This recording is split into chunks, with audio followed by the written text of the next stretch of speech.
لک الحمد یا اللہ الصلاۃ والسلام علیک یا رسول اللہ اما بعد۔ سلسلہ ہے ناظرین کی طرف سے پوچھے گئے سوالوں کے جواب پیش کرنے کا۔ ناظرین میں سے ایک نے ہمارے کسی ویڈیو کے کمنٹس میں پوچھا ہے کہ اگر کوئی تراویح سے پہلے وتر کی نماز پڑھ لے تو پڑھ سکتا ہے یا نہیں؟ یعنی عموماً کیا یہی جاتا ہے کہ پہلے عشاء کی فرض، اس کے بعد پھر 2 رکعت سنت اور نفل کے بعد لوگ تراویح پڑھتے ہیں، اور تراویح کے بعد پھر لوگ وتر کی نماز پڑھتے ہیں۔ اگر کوئی اس کا الٹا کرتا ہے کہ پہلے وہ عشاء کے فرض اور سنت نفل کے بعد وتر بھی پڑھ لے، اس کے بعد کوئی تراویح پڑھنا چاہے تو یہ کر سکتا ہے کہ نہیں؟ یعنی پہلے وتر اس کے بعد تراویح۔ جواب توجہ کے ساتھ سنیے، اس میں کیا رہنمائی ہے۔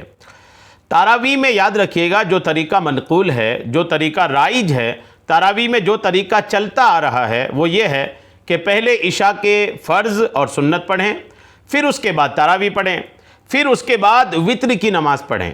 یہ طریقہ سنت کے مطابق بھی ہے، آقا کا طریقہ بھی یہ ہے، صحابہ کا طریقہ بھی یہی ہے۔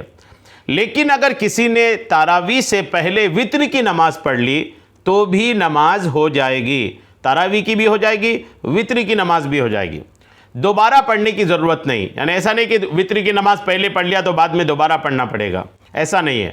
البتہ یہ طریقہ سنت کے خلاف ضرور ہے۔ سنت یہی ہے کہ پہلے تراویح اس کے بعد وتر ہو۔ اگر کوئی پہلے وتر پڑھ لیتا ہے ہو جائے گی، لیکن سنت کے خلاف ہے۔ لہٰذا سنت کے خلاف ہونے کی وجہ سے بغیر عذر کے ایسا کرنا یا اس کی عادت بنانا یہ درست نہیں ہے۔ اس پر کچھ حوالہ جات بھی سن لیں۔ تراویح کی نماز سے پہلے بھی، تراویح کی نماز یا تراویح وتر کی نماز سے پہلے بھی اور بعد میں بھی ہو سکتی ہے، جیسا کہ در مختار مع رد المحتار میں ہے، اور یہ در مختار مع رد المحتار جلد 2 صفحہ 493۔